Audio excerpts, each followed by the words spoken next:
서울중앙지검이 지난해 5월 옵티머스 펀드 사기 사건을 무혐의 처리한 것과 관련해 법무부가 어제 감찰을 지시했습니다. 추미애 법무부 장관이 이틀 전 국정감사에서 감찰을 검토하겠다는 뜻을 밝힌 지 단 하루 만에 곧바로 감찰에 착수한 겁니다. 당시 서울중앙지검장을 지낸 윤석열 검찰총장을 직접 겨냥한 것으로 해석됩니다. 네, 법무부와 대검찰청이 합동으로 이 부실 수사 의혹에 대한 감찰에 이제 들어가게 될 텐데요. 당시 사건을 맡았던 수사팀은 반박하고 나섰습니다. 적법한 절차에 따라 나온 결론이었다는 겁니다. 박지영 기자가 보도합니다. 추미애 법무부 장관은 국정감사에서 옵티머스 자산운용사에 대한 초기 수사가 부실했다는 의혹을 제기했습니다. 윤석열 검찰총장에 대한 감찰 가능성도 언급했습니다.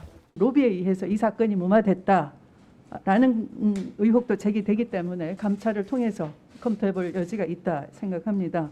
추 장관은 이 발언 하루 뒤 곧바로 감찰을 지시했습니다.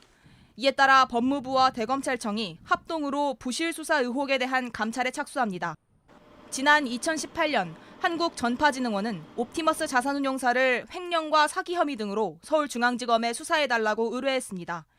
검찰은 지난해 5월 이 사건을 혐의 없음으로 종결했습니다. 그런데 당시 서울중앙지검장이었던 윤석열 검찰총장과 사건 담당 변호사가 과거 국정농단 특검에서 함께 활동한 경력이 공개됐고 부실 수사 의혹으로 이어졌습니다.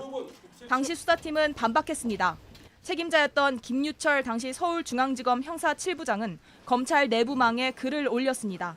수사 의뢰인이 소극적이고 자체 조사와 금감원 조사 결과 문제가 없었다고 진술했다며 수사 의뢰인에 대한 조사를 거쳐 수사 의뢰 범위를 확정한 후 이에 대해 모두 수사하고 판단했기 때문에 부실 누락 수사가 아니라는 겁니다. 계좌 추적과 압수수색이 이뤄지지 않았다는 지적에 대해서도 해명했습니다. 수사 의뢰인의 진술이 불분명하고 증거가 부족했기 때문에 계좌 추적 등 압수영장이 발부될 가능성은 희박했다고 주장했습니다. JTBC 박지영입니다.